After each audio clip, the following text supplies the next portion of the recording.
This meeting is being recorded. Thank you sir.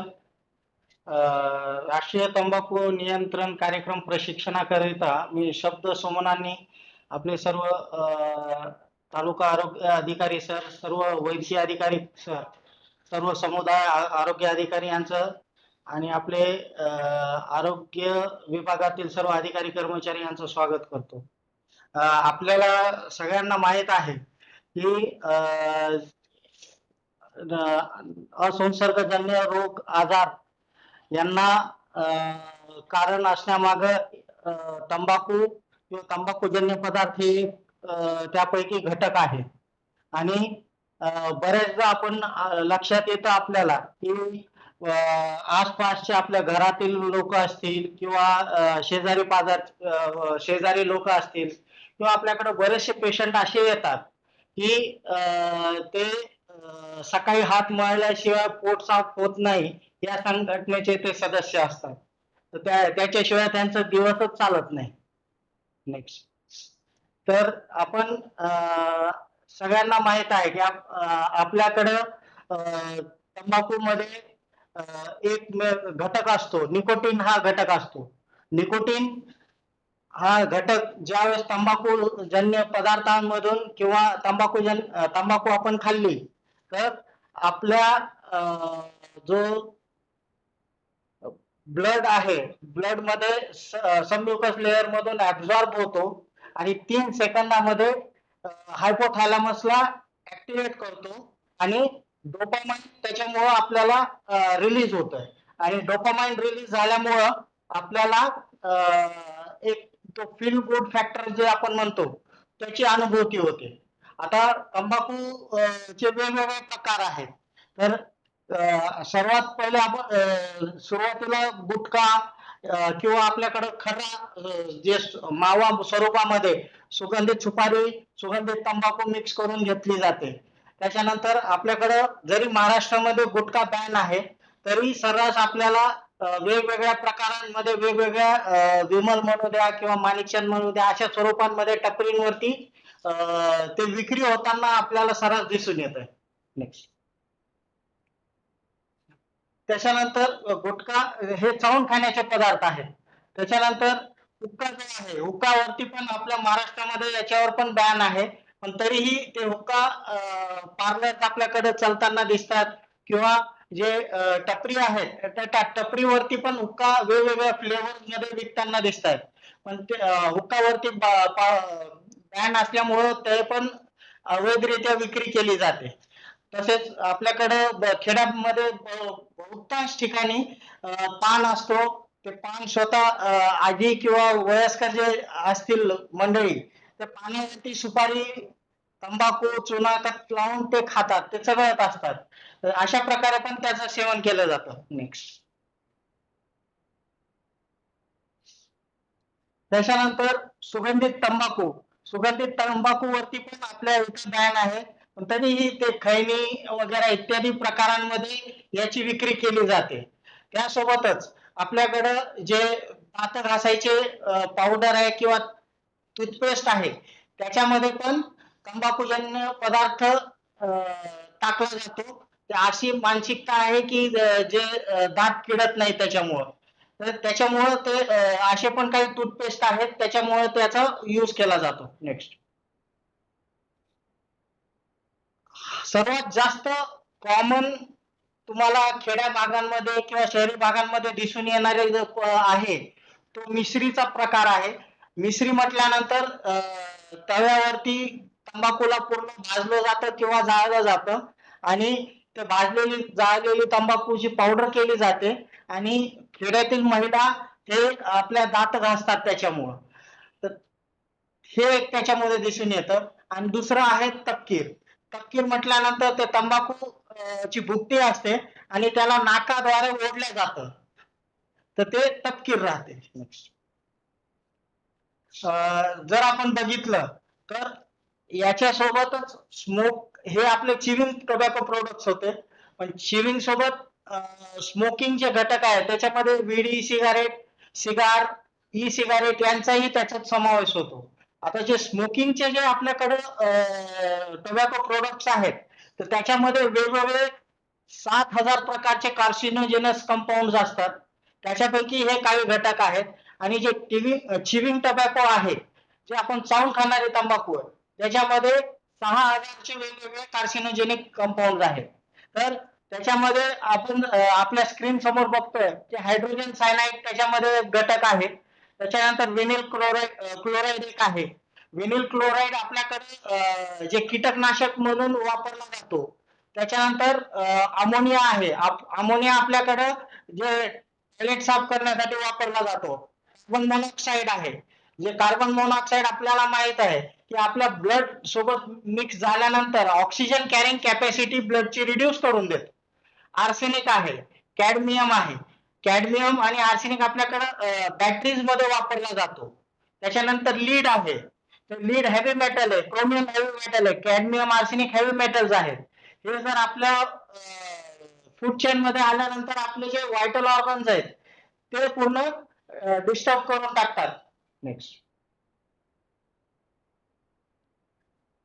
आपल्याकडं आपल्या देशामध्ये नाही तर बाहेरच्या देशामध्ये पण भरपूर सर्व्हिस करण्यात आलेला आहे. तर ज्यावेळेस अमेरिकेमध्ये एक स्टडी केली होती, तर त्या स्टडीमध्ये असं निदर्शनास आलंय की आपल्या डोक्याच्या केसापासून पायाच्या खालच्या नखापर्यंत आपल्या बॉडीवरती त्याचा वेगवेगळ्या तंबाखूजन्य पदार्थ सेवन केल्यामुळं त्याचा इफेक्ट दिसून येतो. आणि असं अपेक्षित आहे की जगामधील किमान 10 पैकी एक व्यक्ती असा असेल की तो तंबाखूजन्य पदार्थाच्या सेवनामुळे होणाऱ्या आजारांमुळे तो मृत्यू पावतोय. आणि 2030 पर्यंत असं अपेक्षित आहे की 80 लाख पेक्षा जास्त लोक हे प्रोडक्टचे जे ऍडिक्शन आहे टोबॅको प्रोडक्टचे, तर त्याच्यामुळे ते मरण पावणार आहे. आणि आपला जर बघितला तर 2004 आपला जो आहे तंबाखू नियंत्रण कायद्याच्या सर्वेनुसार अहवालानुसार प्रत्येक वर्षी आपल्याकडं 8 लाख ते 9 लाख लोक वेगवेगळ्या नवीन आजारांमुळं तंबाखूजन्य पदार्थाच्या सेवनामुळे आजारांनी ग्रस्त होतात. आता जर बॉडी ऑर्गन्स आपण जर बघितले तर तंबाखूचे सेवन केल्यामुळे आपल्या हृदयावरती परिणाम होतो. कोलेस्ट्रॉल लेवल वाढतं आणि त्याच्यामुळं तुम्हाला हृदयरोग होण्याची शक्यता वाढलेली असते. वेगवेगळ्या प्रकारचे कॅन्सर्स पण होऊ शकतात. आता जर स्मोकिंग व्यक्ती करत असेल, बिडी, हुक्का, सिगारेट, ई सिगारेट या गोष्टींमध्ये, तर त्याला लंग कॅन्सर व्हायची दाट शक्यता असते. आणि जर चिविंग टोबॅको जर जो चावून खायचे तंबाखूजन्य पदार्थाचं सेवन करत असेल तर फक्त तोंडाचाच कॅन्सर होत नाही, तर त्याला घशाचा कॅन्सर होऊ शकतो. त्याच्यानंतर पोटाचा कॅन्सर होऊ शकतो. प्रोस्टेट कॅन्सर होऊ शकतं किंवा इंटेस्टायनल कॅन्सर्स पण होऊ शकतात. आणि आपल्याला ज्यावेळेस आपल्याकडे पेशंट येतोय, आपण ओरल कॅन्सर स्क्रीनिंग करतो. तर ओरल कॅन्सर स्क्रीनिंग मध्ये आपल्याला ज्यावेळेस पेशंट आढळून आलं तर आपल्याला हे जे लक्षणं आहेत किंवा या सगळ्या गोष्टी तुमच्या वेगवेगळ्या शरीराच्या अवयवावर होत आहेत, दुष्परिणाम होत आहेत, ते त्या पेशंटला काउन्सिलिंग करण्यामध्ये मदत होते. आता स्मोकिंग करणारे मेजॉरिटी किंवा टोबॅको चिविंगचे जे लोक आहेत तर त्यांना कमी वयामध्ये 40च्या नंतर 45 वयामध्ये कॅट्रॅक्ट जास्त प्रमाणामध्ये दिसून येत आहे. आणि टोबॅको अँब्लोपिया नावाचा पण एक आता नवीन आजार त्याच्यामध्ये दिसून येत आहे. त्याच्यामध्ये तुमची जी ऑप्टिक नर्व आहे ती optic nerve excess chewing of tobacco मुळे डॅमेज होते आणि तुम्हाला ब्लाइंडनेस अचानक येऊ शकतो. तसेच बरेचसे जे खर्रा गुटखा खाणारे लोक आहेत तर त्यांच्या दातावरती एक वेगळ्या विशिष्ट प्रकारचा असा थर तयार होतो आणि त्यांच्या तोंडातून एक विशिष्ट असा दुर्गंध त्यांना सतत त्यांच्या तोंडातून निघतो. बऱ्याचदा लोकांना माहित नसतं की तंबाखूजन्य पदार्थांचं सेवन करून देखील आपल्याला आपले जे एक्स्ट्रीमिटीज आहेत तर त्या भागामध्ये आपल्याला गँग्रीन होऊ शकतो. नेक्स्ट. बेसिकली आपण ज्यावेळेस ओरल एक्झामिनेशन करतो तर आपल्याला व्हिज्युअल ओरल एक्झामिनेशन करणं अपेक्षित आहे. तर व्हिज्युअल ओरल एक्झामिनेशन मध्ये आपल्याकडे प्री कॅन्सरस लिजन असतात. तर ते प्री कॅन्सरस लिजन आपण करताना आपण जे आपल्याकडे जर माउथ मिरर वगैरे जर नसेल तर साधी आईस्क्रीम स्टिकचा वापर करून फ्रेश सनलाईट मध्ये आपण त्या पेशंटला बसवू शकता, किंवा सोर्स ऑफ लाईट चांगला असेल तर तिथं बसून त्यांचे जे आतमध्ये जे म्युकोजल लेअर आहे तर ते आईस्क्रीम स्टिकनं एक्सपोज केल्यानंतर तुम्हाला ल्युकोप्लॅकिया म्हणजे पांढरा चट्टा, एरिथ्रोप्लॅकिया लाल चट्टा किंवा OSF दिसून येतात. आता ल्युकोप्लॅकिया म्हटल्यानंतर पांढरा चट्टा जो आहे तर खालच्या स्लाइड मध्ये जो दिसून येतोय माउथ मिरर ठेवलेला आहे तो पांढरा भाग आहे, दॅट इज ल्युकोप्लॅकिया, पांढरा चट्टा. साधारणपणे हे असं का होतं, कारण ते त्या ठिकाणी जास्त करून तंबाखू व तंबाखूजन्य पदार्थ दाबून ठेवला जातात, त्याच्यामुळे ते होतं. एरिथ्रोप्लॅकिया मध्ये जो लाल चट्टा मधला जो सेकंड नंबरचा जो आहे स्लाइड मध्ये तो एरिथ्रोप्लॅकिया आहे. जे गुटखा किंवा ते खर्रा मावा खाणारे लोक आहेत तर ज्या वेळेस ते प्रोसेस केलेले तंबाखू आणि सुपारी खातात तर त्याच्यामुळं ते पूर्ण भाग तिथं जखम पूर्णपणे तयार होते आणि लाल चट्टा तयार होतो. आणि OSF म्हटल्यानंतर ओरल सबम्युकस फायब्रोसिस, आत म्हटलं जे मस्क्युलर बॉडी आहे तर ते पूर्ण रिजिड होऊन जाते, कारण इलास्टिसिटी संपून जाते. बऱ्याचदा आपण पाहतोय की तो लाल चट्टा झालेला आहे, पांढरा चट्टा झालेला आहे. आपलं बॉडीचा नॅचरल फिनॉमिना असतो की एकदा जखम झाली तर ती हील करणे, पण ज्यावेळेस आपण पूर्ण बॉडीची प्रोसेस जे हील करायचंय, दिवसातून तुम्ही 4 वेळेस खात असाल, 5 वेळेस खात असाल तर जेवढ्या वेळेस तुम्ही कंझ्युम करणार तेवढ्या वेळेस तिथं ते जखम तयार करणार, मग ते हील होणार. मग त्या हिलिंग आणि जखम तयार होणे ही प्रोसेस मध्ये त्याची तिथलची जी इलास्टिसिटी आहे मसल्सची ती संपून जाते, आणि संपून गेल्यानंतर मग त्या पेशंटचं माउथ पूर्ण ओपन होत नाही, रिस्ट्रिक्टेड माउथ ओपनिंग होते. आणि ज्यावेळेस त्या पेशंटला पूर्ण करायला सांगतो आणि त्या पेशंटचे स्वतःचे 3 बोटं जात आहेत का आपण एक्झामिन करतो तर 3 बोटं जात नसतात, 2 किंवा एकच बोट जातो. तर ती रिस्ट्रिक्टेड माउथ ओपनिंग आहे. आणि त्याच्यामुळं मॅक्झिमम पेशंट्सला जेवण पण कमी होऊन जातं आणि त्यांना जास्त तिखट पण खाल्लं जात नाही. आणि बऱ्याचदा पेशंटला असं असतं की 1 आठवडा किंवा 15 दिवस झालेले असतात आणि ती जखम झालेली असते आणि ती हील होत नाही. ती ऍक्च्युअल प्री कॅन्सरस लिजन्स या सोबतच ते फर्स्ट स्टेज ऑफ कॅन्सर आपण म्हणू शकतो. आणि या गोष्टींचं लवकरात लवकर जर आपण ट्रीटमेंट सुरू केलं तर आपल्या पेशंटला आपण वाचवू शकतो. त्यासोबतच त्याला त्याचे जे ऍडिक्शन आहे ते दूर करण्यामध्ये आपण मदत करू शकतो. नेक्स्ट, हे OSF आहे, रिस्ट्रिक्टेड माउथ ओपनिंग झालेलं आहे. सतत गुटखा आणि सुपारी खाल्ल्यामुळे त्यांचं पूर्ण तोंड उघडत नाहीये आणि तुम्ही पाहू शकता एकदम पूर्ण आतमध्ये व्हाईटिश पूर्ण मस्क्युलर ते लेअर झालेलं आहे, इनर लेअर सबम्युकोजल लेअर, आणि ते रिजिड झाल्यामुळे पूर्ण माउथ ओपनिंग होत नाहीये. नेक्स्ट, फक्त असंच नाहीये की टोबॅको प्रोडक्ट्स खाल्ल्यानंतर आपल्याला फक्त कॅन्सरच होतात तर नाही. त्याच्या व्यतिरिक्त आपण जर अगोदरच्या स्लाइड मध्ये पाहिलं की हृदयरोग होतो, त्याच्यानंतर कॅट्रॅक्ट होतो. जर एखादी गरोदर महिला असेल आणि गरोदर महिला तिनं तंबाखूजन्य पदार्थ सेवन करत असेल तर त्या तंबाखूजन्य पदार्थाचा परिणाम, दुष्परिणाम त्या स्त्रीच्या गर्भामधील लहान मुलावरती पण होतं. तर आपल्याकडं लो बर्थ वेट बेबीजचे जे जन्म आहेत तर त्याच्या मागचं एकमेव हा कारण पण आहे की त्यांना मिश्री किंवा इतर तंबाखूजन्य पदार्थांची सवय आहे, त्याच्यामुळे हे आपल्याला जास्त प्रमाणात दिसून येतात. तसेच स्त्रियांमध्ये वंध्यत्वाचं प्रमाण वाढलेलं आहे, पुरुषांमध्ये नपुंसकत्वाचं प्रमाण पण तंबाखू व तंबाखूजन्य पदार्थामुळे वाढलेलं आपल्याला दिसून येतोय. नेक्स्ट,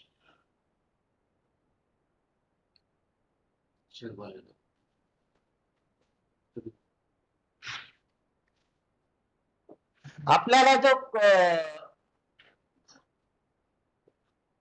तंबाखू नियंत्रण कायदा 2003 जे महत्वाचा आहे, तर त्याच्यामध्ये आपण कायदा मधील कलम 4, कलम 5, कलम 6 6 ब आणि कलम 7 याबद्दल आपण पुढे मार्गदर्शन घेणार आहोत.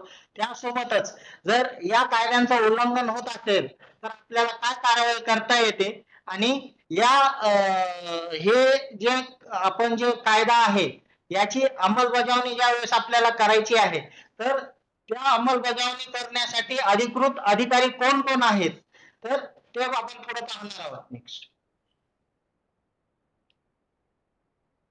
आपल्याकडे जो जी आर आहे, जो जी आर मध्ये कोटपाचा जी आर आहे, त्या कोटपाच्या जी आर मध्ये हे सगळे तंबाखू व तंबाखूजन्य पदार्थ आहेत, तर यांचा समावेश त्याच्यामध्ये केलेला आहे. सिगारेट, सिगार, चिरूट, बिडी, पाईप, हुक्का, cigarette, chewing tobacco, snuff, snuff म्हटल्यानंतर तपकीर, पान मसाला, ते मटेरियल असतं ते खर्रा, त्याच्यानंतर तूप पावडर, या सगळ्या गोष्टींचा समावेश करण्यात आलेला आहे. हा जो सेक्शन 4 च्या अनुषंगाने तंबाखू मुक्त परिसर हे आपल्या शासकीय, निमशासकीय कार्यालय व शैक्षणिक संस्था या ठिकाणी ते असणं गरजेचं आहे. या सेक्शन 4 च्या अनुषंगाने हे जे आपलं लावायचं आहे स्टिकर किंवा जे नोटीस बोर्ड लावायचा आहे आपल्याला, तर हे 60 बाय 40 सेंटीमीटर हे या साईज मध्ये असणं अपेक्षित आहे. त्याच्यावरती बोल्ड अक्षरांमध्ये तंबाखू मुक्त परिसर हे लिहिणं गरजेचं आहे. तिथं ते साईन जे दिलेलं आहे, सिगरेट, सिगार किंवा गुटखा पुडीवरती क्रॉस केलेला आहे. येथे तंबाखू किंवा तंबाखूजन्य पदार्थ सेवन किंवा विक्री हा दंडनीय गुन्हा आहे हे मेन्शन करणं गरजेचं आहे. आणि तुम्हाला जर कोणी उल्लंघन करताना आढळल्यास संपर्क करामध्ये जे आपले अधिकारी आहेत, जे आपले कार्यालयाचे प्रमुख आहेत, त्यांचं नाव, त्यांचं पदनाम, संपर्क म्हणजे मोबाईल नंबर हे टाकणं गरजेचंच आहे. नेक्स्ट बऱ्याचशा आता हे सेक्शन 4चं जे आपण स्टिकर पाहिलेलं आहे, तर सेक्शन 4चं जे स्टिकर आहे हे आपल्या जेवढे ऑफिसेस आहेत तिथं दर्शनीय भागामध्ये म्हणजे एंट्रन्स वरती लावलेलं असलं पाहिजे. त्यासोबतच आपलं मल्टिपल काय म्हणतो आपण स्टोर असेल, म्हणजे पहिला मजला, दुसरा मजला, तिसरा मजला असेल, तर त्या प्रत्येक शेडीच्या एंट्रन्स मध्ये समोरच ते प्रत्येक मजल्यावरती ते स्टिकर लावलेलं असणं अपेक्षित आहे. नेक्स्ट आता ते तसं स्टिकर लावल्यानंतर ज्यावेळेस कुणी तंबाखूजन्य पदार्थ खाताना जर आढळला तर आपल्याकडे चलन बुक्स देण्यात आलेले आहेत. तर त्या चलन बुक्सच्या अनुषंगाने त्या व्यक्तीकडून आपण 200 रुपयापर्यंत दंड आकारणी करू शकतो. सेक्शन 5 मध्ये हा prohibition of advertisement of cigarettes and other tobacco products किंवा direct and indirect advertisement prevent करण्यासाठी सेक्शन 5 ची तरतूद करण्यात आलेली आहे.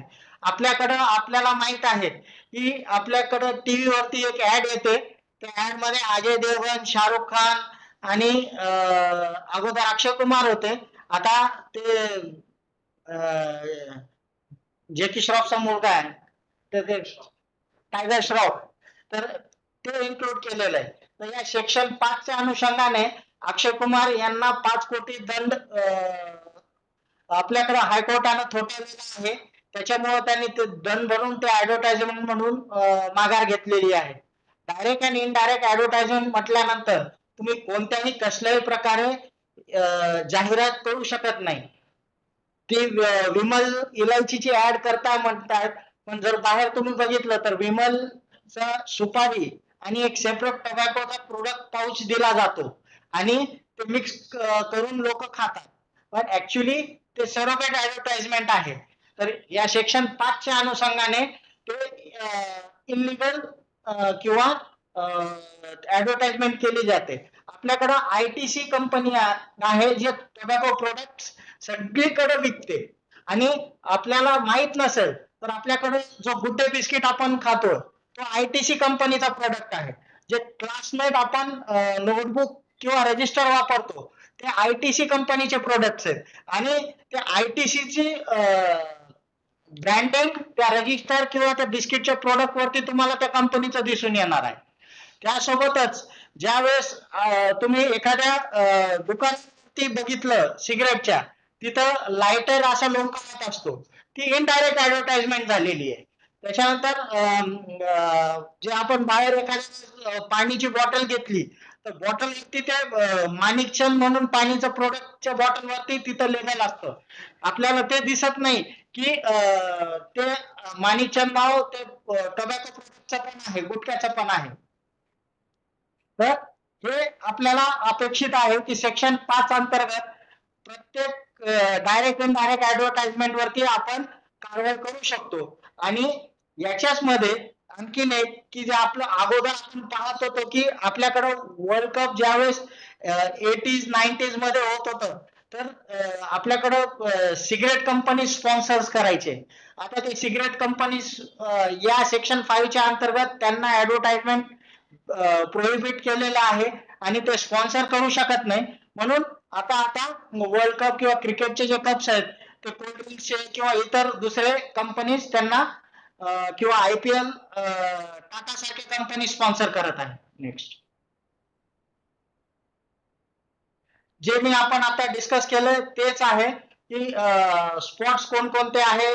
30% आपल्या सेक्शन 5 च्या अनुषंगाने जे आपल्याकडे जे थिएटर्स आहेत तर ते थिएटर्स मध्ये कंपल्सरी जे आपली मूवी चालू होण्या अगोदर एक ऍडव्हर्टाइजमेंट येतं. त्याच्यामध्ये कॅन्सर मुळे होणारे आजार आणि जे कॅन्सर पेशंट आहेत तर त्यांचं त्याच्यामध्ये एक व्ह्यू असतं की मी माझ्याकडून चूक झाली, मी असं केलं आणि त्याच्यामुळं मला असं झालं, माझ्यामुळं माझे फॅमिली मेंबर्स पण खूप सफर होत आहेत. तर ते जे एक 30 सेकंडचा जो आहे ऍडव्हर्टाइजमेंट या सेक्शन 5 च्या अनुषंगाने कंपल्सरी प्रत्येक थिएटर मध्ये मूवी चालू होण्या अगोदर किंवा OTT प्लॅटफॉर्मवर दाखवणं हे कंपल्सरी आहे. नेक्स्ट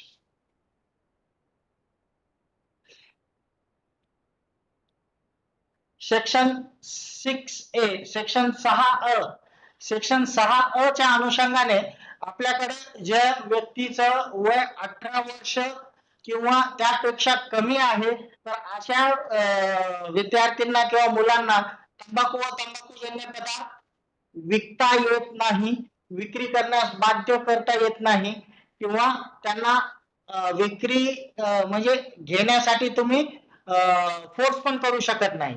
आणि सेक्शन 6B च्या अनुषंगाने जे आपले शैक्षणिक संस्था आहे शासकीय निमशासकीय व आपले जे कार्यालय आहे शासकीय निमशासकीय तर त्याच्या 100 मीटर म्हणजेच 100 यार्ड परिसरामध्ये तुम्ही तंबाखूजन्य पदार्थ हाताळू शकत नाही, खाऊ शकत नाही, बाळगू शकत नाही आणि विक्री पण करू शकत नाही. यालाच अटॅच करून एक ज्युव्हेनाईल जस्टिस ऍक्ट म्हणून आलेला आहे.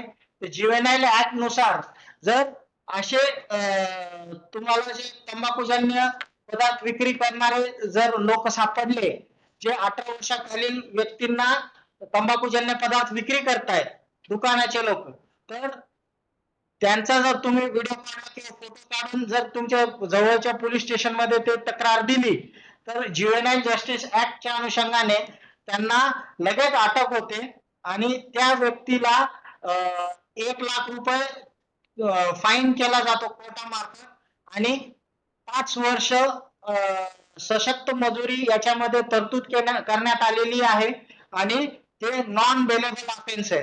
5 वर्षापर्यंत त्यांना बेल होऊ शकत नाही. आणि याच्यामध्ये आपण जर पाहिलं सेक्शन 6A 6B नुसार तर आणि सेक्शन 4 मध्ये आपण 200 रुपयापर्यंत दंड आकारणी करू शकतो. त्याच्यावर किंवा हे करू शकत नाही दंड आकारणी. पण ज्युव्हेनाईल जस्टिस ऍक्टच्या अनुषंगाने जर त्यांच्यावर कारवाई झाली ती खूप मोठी कारवाई होते. नेक्स्ट तसंच 6 ब च्या अनुषंगाने आपले जे शैक्षणिक संस्था आहेत, जे स्कूल्स आहेत, तर त्या स्कूल्स वरती हे साइन बोर्ड असणं गरजेचं आहे. या जो समोर पिक्चर आहे, tobacco kills, sale for tobacco products to a person below the age of 18 year is a punishable offence. आणि या संस्थेच्या इमारत आणि परिसर धूम्रपान व तंबाखू मुक्त आहे. हे जे पूर्ण आहे हे असं सायनेज जे शैक्षणिक संस्था आहे त्या संस्थाच्या भिंतीवरती असणं अपेक्षित आहे, कंपल्सरी आहे.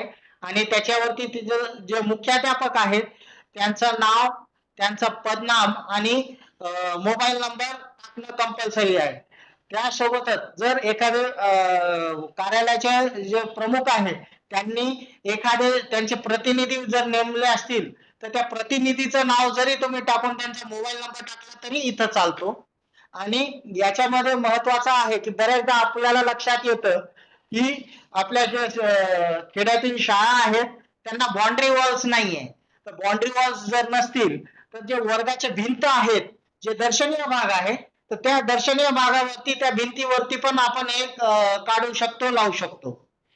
तर सेक्शन 6B च्या अनुषंगाने हे ज्या शाळांवरती नाहीये तर त्या मुख्याध्यापकांवर पण 6 ब च्या अनुषंगाने 200 रुपयापर्यंत दंडात्मक कारवाई केली जाते.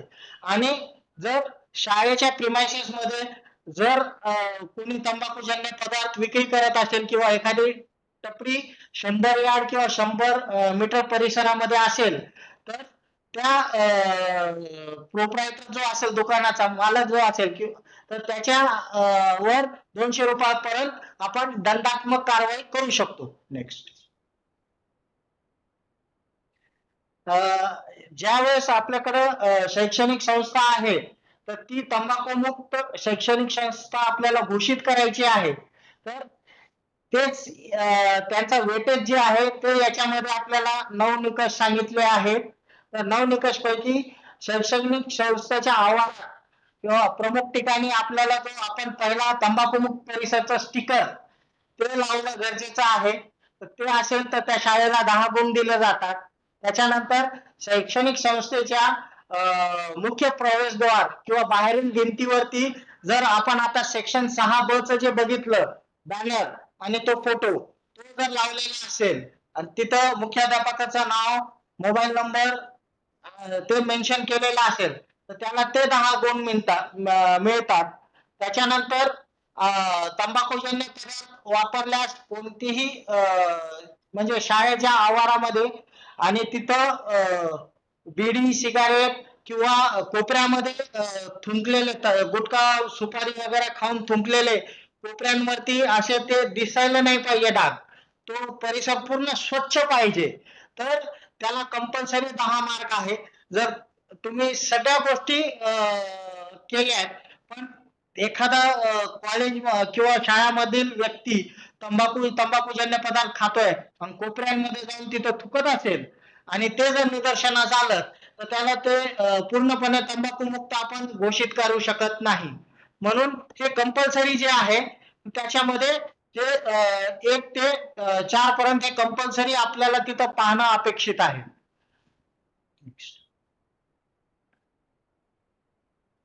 आता तंबाखूजन्य पदार्थांच्या जे पाऊच असतो, जो पॅकेट असतं, तर त्या पॅकेट वरती जो पिक्टोरियल वॉर्निंग असते तर ती पिक्टोरियल वॉर्निंग त्या पॅकेटच्या 80% भाग कव्हर करणं अपेक्षित आहे. जर तो भाग कव्हर करत असेल पिक्टोरियल वॉर्निंग आणि त्याच्या खाली एक टोल फ्री नंबर दिलेला आहे, तो टोल फ्री नंबर आहे 1800112356. हा toll free number tobacco quitline toll free number आहे. तर हा टोल फ्री नंबर आणि जो पिक्टोरियल वॉर्निंग आणि खाली इन्स्ट्रक्शन जे इंडिकेशन दिलेलं आहे की तंबाखू खाल्ल्यामुळे कर्करोग होतो, तर हे 3 गोष्टी जर असतील त्या टोबॅको प्रोडक्टवर तर तो विक्री करता येतो. जर नसेल तर ते विक्री करता येत नाही. याच्यावर पूर्णपणे बंदी आहे. आपण जर एखाद्या पान शॉपवर गेलात तर एक गरम सिगरेट म्हणून येते आणि एक ब्लॅक म्हणून येते. तर त्याच्यावरती हे पिक्टोरियल वॉर्निंग त्यासोबतच हा टोल फ्री नंबर आणि हे पिक्टोरियल वॉर्निंग सोबत जे खाली तंबाखू खाल्ल्यामुळे कर्करोग होतो, मृत्यू होऊ शकतो, हे लोकल लँग्वेज मध्ये आणि इंग्लिश मध्ये असणं कंपल्सरी आहे.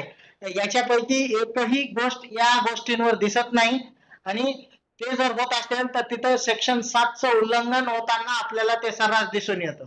बरेचसे दुकानाचे जे टपरीतले लोक आहेत ते खर्रा किंवा ते सुपारी तयार करून विकतात. त्याच्यामध्ये सुगंधित सुपारी व्यतिरिक्त तंबाखू मिक्स केली जाते आणि ते साध्या कागदामध्ये किंवा ते कॅरी बॅग मध्ये बांधून देतात.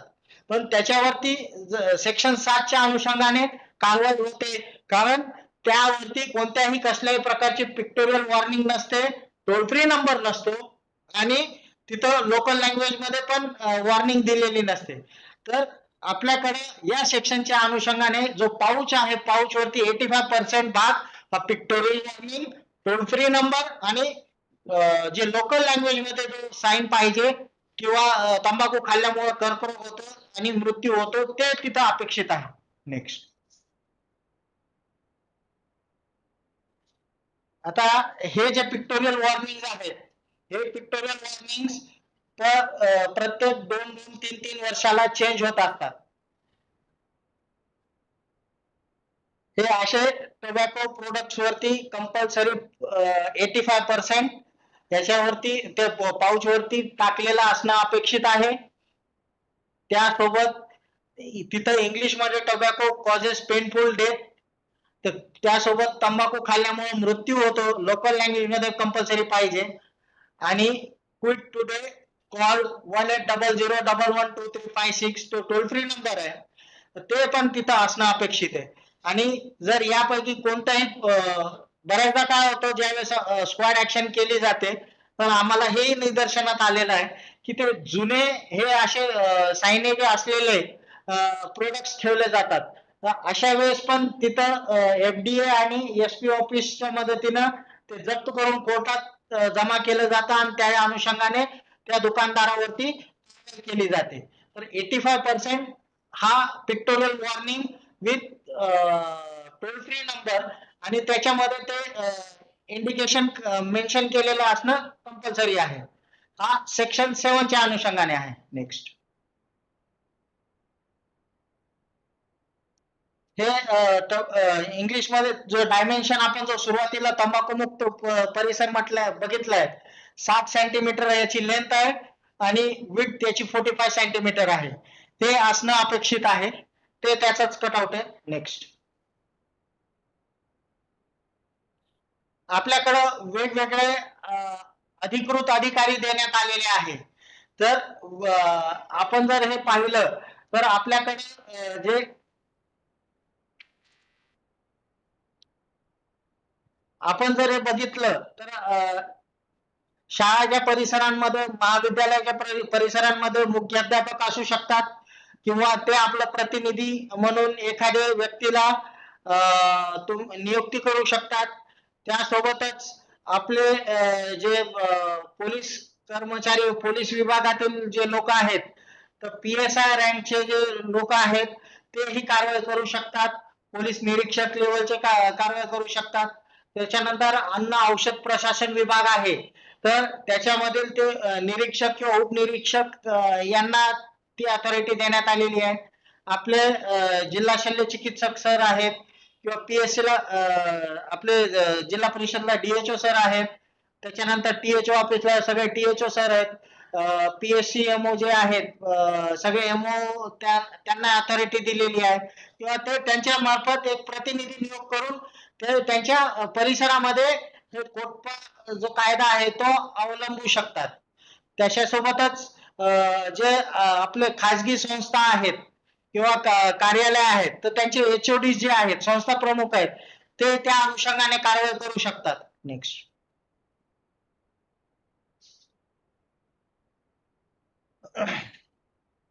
जे आपल्याकडे लायब्ररी असतात, तर तिथं आपल्याकडे जे वाचनालयाचे जे प्रमुख आहेत किंवा सहाय्यक अधिकारी जे असतील ते करू शकतात. आपल्याकडे संचालक, वैद्यकीय अधिकारी, किंवा रुग्णालय, जिल्हा रुग्णालय प्रशासक जे असतील ते करू शकतात. आपल्याकडे जे न्यायालयीन विभाग आहे तर तिथं जे सरकारी वकील आहे, निबंधक आहे, सहाय्यक निबंधक आहे, त्यांना ते अथॉरिटी दिलेली आहे, ते लोक करू शकतात. जे सार्वजनिक ठिकाणी म्हटल्यानंतर बस स्थानक आहे तर तिथं जे आगार प्रमुख आहेत ते त्या अनुषंगाने कारवाई करू शकतात. वाहतूक जे अधीक्षक आहेत त्यांना अथॉरिटी दिलेली आहे, किंवा जे तिकीट कलेक्टर असतात रेल्वे स्टेशन वरती, टीसी ज्यांना म्हणतो आपण, तर त्यांना पण ती अथॉरिटी आहे, त्या अनुषंगाने ते कारवाई करू शकतात. नेक्स्ट,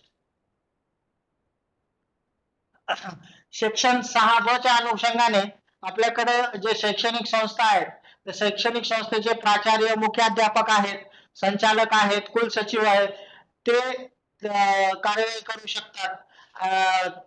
त्याच्यानंतर जे कामगार आयुक्त आहेत ते सहाय्यक कामगार आयुक्त कामगार विभागातील ते करू शकतात. पोलीस आहेत, अन्न औषध प्रशासन विभागाचे उपनिरीक्षक आहेत, त्या किंवा त्याच तत्सम पदावरील जे व्यक्ती असतील ते त्याच्यामध्ये कारवाई करू शकतात. नगरपालिकाचे जे आरोग्य अधिकारी आहेत त्यांना ते अथॉरिटी आहे की ते सेक्शन 6 किंवा ब च्या अनुषंगाने कारवाई करू शकतात. पंचायत राज संस्था आहेत तर त्याच्यामध्ये सरपंच, त्यांना अथॉरिटी दिलेली आहे ग्रामपंचायत मध्ये, ते या अनुषंगाने कारवाई करू शकतात. नेक्स्ट, सेक्शन 4 आणि सेक्शन 6 मध्ये एवढे लोक कारवाई करू शकतात. पण सेक्शन 5 आणि 7 मध्ये कारवाई करायची म्हटल्यास याच्यामध्ये सेंट्रल एक्साइजचे जे अधिकारी आहेत किंवा त्याचे विभागातील अधीक्षक आहेत तर ते करू शकतात. किंवा आपल्याकडे जे विक्रीकर विभाग आहेत, महसूल विभाग आहे, परिवहन विभाग आहे, आरटीओ वगैरे, किंवा आपले जे आरोग्य विभागातील अधिकारी वर्ग आहे तर ते लोकांना सेक्शन 5 आणि 7 च्या अनुषंगाने कारवाई करण्यास परवानगी देण्यात आलेली आहे. आपल्याकडे जे सहसंचालक आहेत लघु उद्योग, ते पण याच्यामध्ये कारवाई करू शकतात. नेक्स्ट,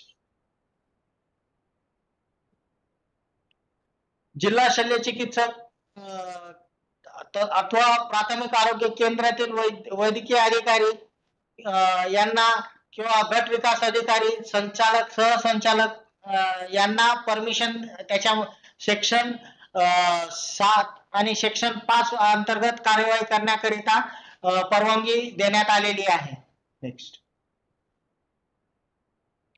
आपण थोडस एक समराइज करून मी तुम्हाला परत रिपीट करतोय. कोटपाच्या अनुषंगाने सार्वजनिक ठिकाणी धूम्रपान किंवा तंबाखूजन्य पदार्थ खाण्यास बंदी आहे, तर त्या सेक्शन 4 च्या अनुषंगाने तुम्हाला 200 रुपयापर्यंत दंड आकारणी करता येते. सेक्शन 5 च्या अनुषंगाने तंबाखूजन्य पदार्थांच्या म्हणजे जाहिरातीवर बंदी आहे, डायरेक्ट इनडायरेक्ट ऍडव्हर्टाइजमेंट करता येत नाही. आणि ज्या वेळेस दुकानमध्ये सिगरेटचा ऍडव्हर्टाइजमेंट आहे, लायटर तिथं लावलेला आहे, तर असं आपल्याला निदर्शनास आलं तर पहिला गुन्हा असेल तर त्याच्यामध्ये त्या स्पॉट फायनिंग 1000 रुपयापर्यंत दंड आकारणी करता येऊ शकते. जर स्पॉट फायनिंग मध्ये तो 1000 रुपये दंड देत नसेल तर त्याला 2 वर्षापर्यंतची शिक्षेची तरतूद याच्यामध्ये देण्यात आलेली आहे. आणि एकदा सांगून देखील पहिल्या व्हिजिट मध्ये जरी आपण हे सगळं करून देखील त्या दुकानदारानं जर बदल केला नाही, दुसऱ्या व्हिजिट मध्ये पण आपल्याला तीच गोष्ट लक्षात आली की लायटर तिथं टांगलेला आहे किंवा त्याला सांगून देखील त्याने ऍडव्हर्टाइजमेंटचं स्टिकर काढलेलं नाहीये, तर त्या अनुषंगाने दुसऱ्या वेळेस आपल्याला सापडलं तर 5000 रुपयापर्यंत त्याच्याकडून दंड आकारणी करता येते स्पॉट फायनिंग मध्ये, आणि 5 वर्षापर्यंत त्याला शिक्षेची तरतूद याच्यामध्ये करण्यात आलेली आहे. नेक्स्ट, कलम 6 आणि 6 याच्यामध्ये आपल्याला 6 जर आपण पाहिलं तर 18 वर्षाखालील वयातील वयापेक्षा कमी व्यक्तींना तंबाखूजन्य पदार्थ विक्री करण्यास बंदी आहे. असा एक तंबाखूचे विक्री करणाऱ्या दुकानाच्या लोकांनी तिथं प्रिंट करून कंपल्सरी हे लावणं गरजेचं आहे. जर तसं आढळलं नाही तर त्याला 200 रुपयापर्यंत दंड आकारणी सेक्शन 6 च्या अनुषंगाने करण्यात येते. शैक्षणिक संस्था किंवा शासकीय निमशासकीय संस्थांच्या किंवा कार्यालयाच्या 100 यार्ड परिसर किंवा 100 मीटर पेरिमीटर सर्कम्फरन्स मध्ये जर दुकान असेल आणि ते विक्री करत असतील तर 6 च्या अनुषंगाने आपण 200 रुपयापर्यंत तिथेही दंड आकारणी करता येते. आणि ऍट अ टाइम व्हायलेशन जर जेवढ्या कलमांचं होतंय तर तुम्ही ऍट अ टाइम तेवढे कलम तिथं लावू शकता. जर एखाद्या स्क्वॉड ऍक्शन मध्ये आम्ही गेलो तर तिथं 6 चं उल्लंघन होतंय, 6 चं पण उल्लंघन होतंय, तर 200 असे 400 रुपये आपण दंड आकारणी करू शकतो. असं नाही फक्त एका विजिट मध्ये एकच सेक्शनच्या अनुषंगाने आपण कारवाई करतो. आणि सेक्शन 7 जे आपण पाहिलं आहे तर जे टोबॅको प्रोडक्ट पाऊच आहे त्याच्यावरती 85% कंपल्सरी ती वॉर्निंग पाहिजे, पिक्टोरियल वॉर्निंग लोकल लँग्वेज मध्ये धोक्याचे जे लिहायचं ते लिहिलेलं असलं पाहिजे आणि खाली टोल फ्री नंबर असला पाहिजे. असे प्रोडक्ट जर विक्री करत असेल दुकानदार आणि त्याच्याकडे जर सापडला तर पहिल्यांदा जर सापडला तर स्पॉट फायनिंग मध्ये त्याला 5,000 रुपयापर्यंत दंड होऊ शकतो. आणि फर्स्ट स्क्वॉड ऍक्शन मध्ये करून देखील तो दुसऱ्यांदा तुम्ही गेलात तर त्यावेळेस त्याला व्हिजिट केली तर सेकंड व्हिजिट नंतर पहिल्या व्हिजिट मध्ये 1,000 रुपये स्पॉट फायनिंग आहे आणि 1 वर्षापर्यंतची त्याला दंडात्मक तरतूद या कायद्यामध्ये केलेली आहे. आणि सेकंड व्हिजिट मध्ये ज्यावेळेस आपण त्याला व्हिजिट करतो तर 5,000 रुपयापर्यंत त्याच्याकडून स्पॉट फायनिंग होऊ शकते आणि 2 वर्षापर्यंत त्याला दंडात्मक कारवाई त्याच्यामध्ये त्याला जेल होऊ शकते. नेक्स्ट. थँक्यू. जर आपल्याला या संदर्भात काही विचारायचं असेल, काही अडचण असेल तर विचारू शकता. याच्यामध्ये जे आपण ज्यावेळेस आपल्याकडे पेशंट्स येतात आपल्याला त्यांना काउन्सिलिंग करायची आहे तर काउन्सिलिंग करताना त्यांना टोबॅको प्रोडक्ट ज्यावेळेस आपल्याला सोडायचं असेल त्या व्यक्तीला तर आपण टोल फ्री नंबर आपण वापरू शकतो 1800112356. परत तो टोल फ्री नंबर मी रिपीट करतो 1800112356. हा टोल फ्री नंबर मोबाईल मध्ये बॅलन्स नसेल, 0 बॅलन्स असेल तरी तुम्ही कॉल करून त्यांच्याशी संदर्भ काउन्सिलिंग करू शकता. हा सेंट्रल गव्हर्नमेंट ऑफ इंडिया मार्फत टोल फ्री नंबर चालवला जातो. याचे 3 आहेत, Tata cancer research institute Mumbai, त्याच्यानंतर शिमलामध्ये एक आहे आणि बँगलोर मध्ये एक आहे. तर असे 3 सेंटर्स मधून हा टोल फ्री नंबर ऑपरेट केला जातो. एखाद्या वेळेस तुम्ही मिस कॉल देऊन सोडून देतात, त्यांच्याकडे कॉल रेकॉर्डिंग होत असते आणि ते परत तुम्हाला कॉल करून तुम्हाला विचारू शकतात, तुम्हाला गाईड करू शकतात. हा एक अशा प्रकारे आपल्याकडे जे पेशंटचे ऍडिक्शन साठी येतात त्यांना तुम्ही टोल फ्री नंबरचा वापर करून सांगू शकता. दुसरा आपल्याकडे डी ऍडिक्शन सेंटर जिल्हा रुग्णालय येथे आहे. आपण काउन्सिलिंग सोबत फार्माकोथेरपी पण देतो. आपल्याकडे मेडिसिन्स अवेलेबल आहेत आणि आपण त्या पेशंट्सला काउन्सिलिंग सोबत फार्माकोथेरपी देऊन ते ऍडिक्शन दूर करण्यासाठी मदत करू शकतो. तर फक्त त्यांनी रेग्युलरली फॉलोअप 1 महिना 2 महिन्याच्या मेडिसिन जसं दिलेलं आहे आणि फिजिशियननी जसं त्यांना बोलवलं आहे त्या अनुषंगाने तिथं येणं अपेक्षित आहे. तिसरा, ज्या व्यक्तीला ऍडिक्शन सोडायचं असेल तर त्यांनी स्वतःच्या मनात ठामपणे डिसाईड केलं पाहिजे की मला ते ऍडिक्शन सोडायचं आहे. ज्यावेळेस त्यानं ते डिसाईड केलं ते 1 महिना किंवा 1.5 महिन्याच्या अंतराची ती तारीख त्याने मार्क कॅलेंडर वरती करणं अपेक्षित आहे की त्या कॅलेंडरवरती मार्क केल्यानंतर त्या तारखेपर्यंत तो हळूहळू तंबाखू कमी प्रोडक्ट खाणं कमी कमी करत त्या तारखेपासून एकदम सडनली तो स्टॉप करणार आहे. म्हणून आपण तो ड्युरेशन दिलेला आहे 1 महिन्याचा 1.5 महिन्याचा त्यांना. कारण एकदम सडनली आपण हे प्रोडक्ट सोडल्यानंतर विड्रॉल्स बऱ्याचशा लोकांना दिसून येतात. त्यासोबतच मग त्यांनी हे करत असताना त्याचे जे मित्र आहेत किंवा त्याचे जे कुटुंबातील सदस्य आहेत त्यांनी पण त्याला हे ऍडिक्शन सोडण्यामध्ये मदत करणं सहकार्य करणं अपेक्षित आहे. ज्यावेळेस तो फ्रेंड सर्कल्स मध्ये जातो, फ्रेंड सर्कल्स मध्ये गेल्यानंतर ज्यावेळेस त्यानं फ्रेंड सर्कलला माहित आहे की त्यानं तो हॅबिट क्विट केलेली आहे, तर त्याच्या समोर त्याच्या फ्रेंड सर्कल्सनी किंवा इतर लोकांनी ते प्रोडक्ट खाऊ नये, जेणेकरून त्याला आठवण येऊन तो रिगर्गेट होणार नाही आणि त्याला ते खायची इच्छा उत्पन्न होणार नाही. हा एक झालं. त्यासोबतच त्यांना पर्याय आपण त्याला सुचवू शकतो. बडीशेप, ओवाचा वापर करू शकतो, लवंग चघळू शकतो, विलायची खाऊ शकता. त्यासोबत बऱ्याचदा काय होतं, ऑफिसमध्ये तुम्ही बसलेले असतात, तर ते लेमनची जी गोळी असते लेमनची, ते बसमध्ये जाताना ती भेटते, उलटी मळमळ होऊ नये म्हणून लेमन गोळी, ते ते चघळायला तुम्ही देऊ शकता.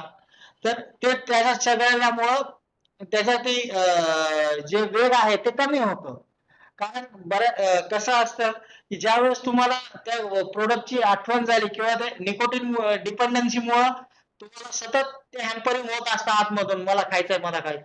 पण अशा वेळेस तुम्ही तुमचा जो आवेग आहे तो कंट्रोल करण्यासाठी स्वतःला काम ठेवणं, हे पर्याय जे मी सांगितले त्या गोष्टींचा वापर करणं, जास्त पाणी पिणं आणि ते 10 मिनिटं जर आपल्याला आठवण झाली तर आपल्या माइंडला डायव्हर्ट करणं. डायव्हर्ट करून तुम्ही एखादं गाणं लावून डोळे झाकून ते गाणं ऐकू शकता किंवा एखादं तुम्हाला असं काही गोष्ट जी वाचनाची आवड आहे त्याच्याकडे तुम्ही डायव्हर्ट होऊ शकता, ती गोष्ट वाचू शकता, असं करू शकता. जेणेकरून ती हळूहळू सवय त्याच्यातून तुटते आणि तुम्ही बाहेर त्या पेशंटला काढू शकता. हे काउन्सिलिंग पार्टमध्ये. तर अशा प्रकारे आपण त्या पेशंटला मदत करू शकतो. बऱ्याचदा आपल्याला हे पण लक्षात येतं की जे लहान मुलं आहेत 10 ते 12 वर्षाचे, तर त्या लहान मुलांमध्ये ते तंबाखूजन्य पदार्थाचं अट्रॅक्शन भरपूर असतं. कारण त्या कुटुंबातील त्यांचे आई वडील म्हणा, आजी आजोबा म्हणा, ते प्रोडक्ट त्यांना खायचं असतं म्हणून त्या मुलाच्या हातात 15-20 रुपये, 10 रुपये देतात. माझं ते घेऊन ये प्रोडक्ट आणि बाकीचे राहिलेले पैशाची तू चॉकलेट घे किंवा तुला जे आवडतं ते घे. पण जसं जसं वय वाढत जाईल त्याची उत्सुकता वाढत जाते की माझ्या घरातील मोठे व्यक्ती ते प्रोडक्ट कंझ्युम करत आहेत, मग मी पण एकदा कंझ्युम करून पाहू शकतो, मला पण खाऊन पाहिजे. तर ते त्याच्यामुळे पण ते डायव्हर्ट होतं. बऱ्याचदा काय होतं, कॉलेजेसमध्ये तो फ्रेंड सर्कल असतो, फ्रेंड सर्कल मध्ये आपण सारखेच कपडे घातले पाहिजे, सारखं दिसलं पाहिजे, आपल्या सगळ्या हॅबिट्स हॉबीज सारख्या असल्या पाहिजे. तर ते मित्रमंडळींनी फोर्स केल्यामुळे त्यांना ते ऍडिक्शन लागतं, त्याच्यामुळे पण असू शकतं. आणि आपण जे डायरेक्ट इनडायरेक्ट ऍडव्हर्टाइजमेंट मध्ये म्हटलं की हिरो जरा जे आहेत आयकॉन्स, युथचा आयकॉन हे हिरोजच असतात आणि त्यांचं अनुकरण करण्याचा हे लोक प्रयत्न करतात. त्यांना पाहून ते प्रोडक्ट ते पण ट्राय करायचा प्रयत्न करतात. कारण ऍडव्हर्टाइजमेंट आणि कंपनीचा उद्देशच हे असतं की to play with the emotions of the people आणि त्या इमोशनशी खेळायचं आणि त्यांनी त्यांचा प्रोडक्टचं सेल वाढवायचं, हे जेणेकरून त्यांची जे अर्निंग आहे ती वाढल, हे त्याच्या मागचा उद्देश आहे. आणि या वर्षीचं जे घोषवाक्य आहे WHO न जे वर्ल्ड नो टोबॅको डेचं दिलेलं आहे की जे तंबाखू चे जे कंपनी आहे, तर त्यांचं लहान मुलाच्या दैनंदिन जीवनामध्ये होणारा हस्तक्षेप ते बंद करावा. त्यासाठीच हे महत्वाचं आहे की आपण आपल्या ज्या शाळा आहेत, कॉलेजेस आहेत, तिथं जाऊन लोकांना या गोष्टींबद्दल माहिती देणे, जेणेकरून ते त्या गोष्टींपासून दूर राहतील. जर ते विद्यार्थ्यांचे आई वडील पालक किंवा घरातील कोणतेही सदस्य असे जर प्रोडक्टचा वापर करत असतील तर त्या टोल फ्री नंबर मार्फत ते सल्ला घेऊ शकतात किंवा आपल्या हेल्थ इन्स्टिट्यूट मध्ये येऊन त्यांना आपण काउन्सिलिंग सोबत फार्माकोथेरपी देऊ शकतो. आणि आपल्या जे RHHDH आहेत, प्रत्येक RHHDH जिथं जिथं डेंटल चेअर आणि डेंटल सर्जन्स आहेत तिथं आपण एक वेलोस्कोप म्हणून आता स्टेट कडून एक इन्स्ट्रुमेंट आलेला आहे, तो प्री कॅन्सरस लिजन आणि प्री कॅन्सरस कंडिशन जी फर्स्ट स्टेज आहे ते डिटेक्ट करण्यासाठी आहे. तर त्याचा वापर करून आपण मॅक्झिमम लोकांना ट्रीटमेंट खाली आणून त्यांचे जीव वापरू शकतो. एवढंच मला सांगायचं होतं. जर आपल्याला काही विचारायचं असेल तर प्लीज आपले डाउट्स क्लिअर करू शकता, विचारू शकता. Thank you.